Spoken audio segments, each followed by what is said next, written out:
증권통 투자 업데이터 시간입니다. 먼저 개장 전에 중요한 리포트들을 함께 정리해 보겠습니다. 오늘도 4가지 준비되어 있는데요. 첫 번째로는 한국타이어앤테크놀로지 함께 보시죠.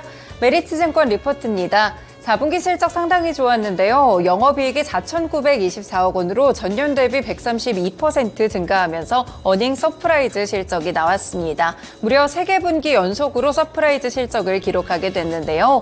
물론 이번에 일회성 수익에 대한 영향이 있긴 했지만 가격 상승과 원재료 비용 하락으로 확실히 컨센서스를 상회하는 실적이라고 볼 수 있겠습니다.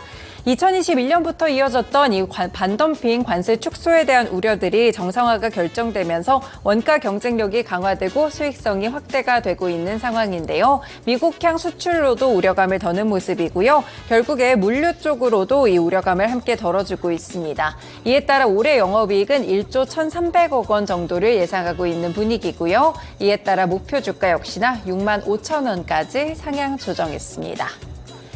네, 두 번째 종목입니다. 종근당이고요. 키움증권 리포트입니다. KK의 우려감은 이미 반영이 됐다라고 보고 있는데요. 4분기 영업이익은 1,143억 원으로 전년 동기 대비 661% 정도 증가하면서 컨센서스를 상회하는 실적을 갖게 됐습니다.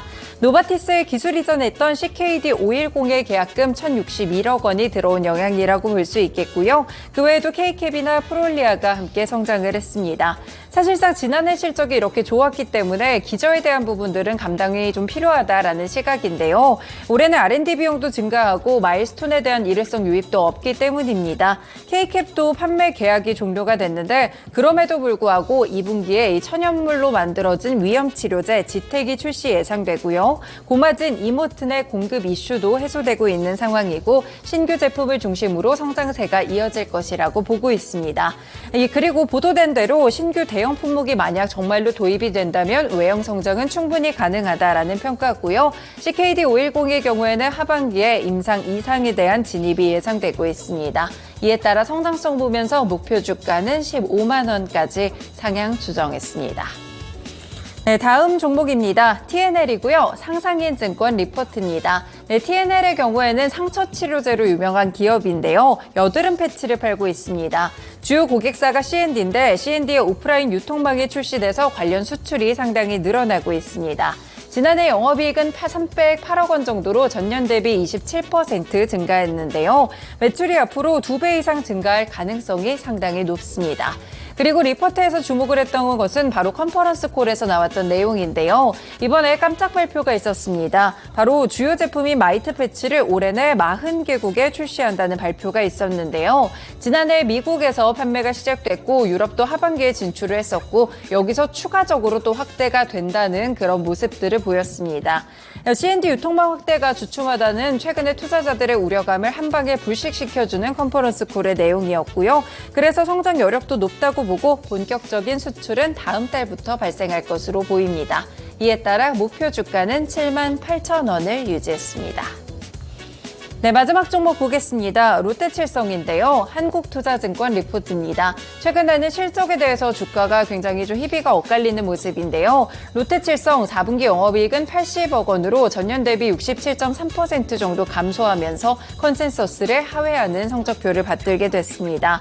장기 종업원 급여 관련 충당금 등 일회성 비용들이 발생을 했는데요. 특히나 필리핀 법인에서 좀 발목을 잡는 모습이었고요. 제조 원가 상승과 여기서도 충당금이 함께 발생을 했습니다. 최근에 원당이나 주정 매가 같이 원재료와 유틸리티 비용의 상승세가 나타나고 있는데요. 음료와 주류 사업부 모두 비용 부담이 이어졌을 것으로 보고 있습니다.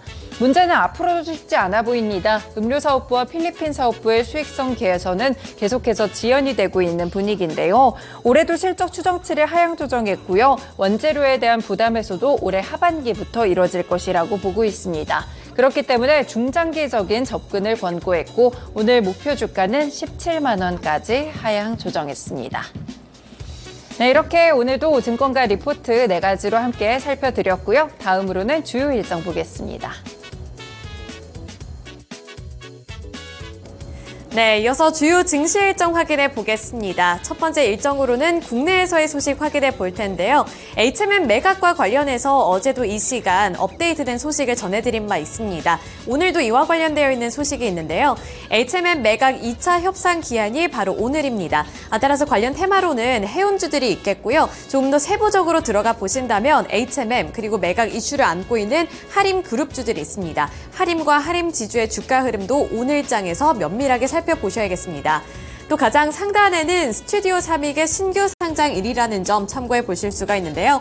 한국의 이케아를 꿈꾸고 있는 스튜디오 3익입니다. 이 부분에서도 오늘 신규 상장을 하는 종목인 만큼 주가가 강세를 나타낼 수 있을지 여부도 체크해 보실 필요가 있어 보이는데요. 온라인 홈퍼니싱 유통기업인 스튜디오 3익이 오늘 이제 코스닥 시장에 상장할 예정입니다. 일반 청약 증거금이 5조 원 넘게 몰리면서 회사의 경쟁력을 증명했다라는 평가를 받고 있는 만큼 오늘장 어떠한 주가 흐름을 나타낼지도 체크해 보실 필요가 있어 보입니다. 다음 일정 확인해 보겠습니다. 다음 일정으로는 실적 발표 일정이 있는데요. 오늘 상당히 많은 기업들의 실적 발표가 예정되어 있습니다. 대표적으로 SK이노베이션이 있고요. 또 개인 종목들 내에서 위메이드 그룹주들의 주가 흐름도 파악해 보셔야겠습니다. 실적에 따라서 또 어떠한 급등락이 반복이 될지도 파악을 해보셔야겠는데요. 위메이드 맥스가 그 대표적인 종목들이고요. JB금융지주, 카카오페이, 우리금융지주, 미래에셋증권, 제주은행 같은 이러한 금융주들도 함께 면밀하게 살펴보셔야겠고요. 항공주와 관련해서는 제주항공, 여행과 관련해서는 하나투어 살펴보셔야겠습니다. 이제는 쇼핑과 관련해서도 현대홈쇼핑과 GS 리테일 같은 이러한 리테일 기업들의 실적도 발표가 되는 만큼 오늘 다양한 기업들의 실적에 따라 주가 흐름은 어떻게 나타나게 될지 이 부분도 관전 포인트로 두시고 주가 흐름 파악해 보셔야겠습니다. 이어서 대만으로 가보겠습니다. 대만 증시에서 설 연휴 휴장을 한다는 소식 함께 체크해 보실 필요가 있어 보입니다.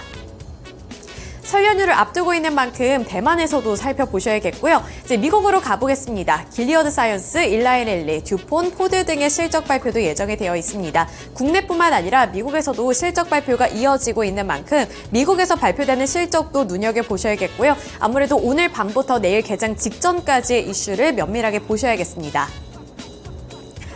네, 이렇게 국내 증시와 또 글로벌 증시 주요 일정들까지 살펴드렸고요. 지금까지 증권통 투자 업데이터 시간이었습니다.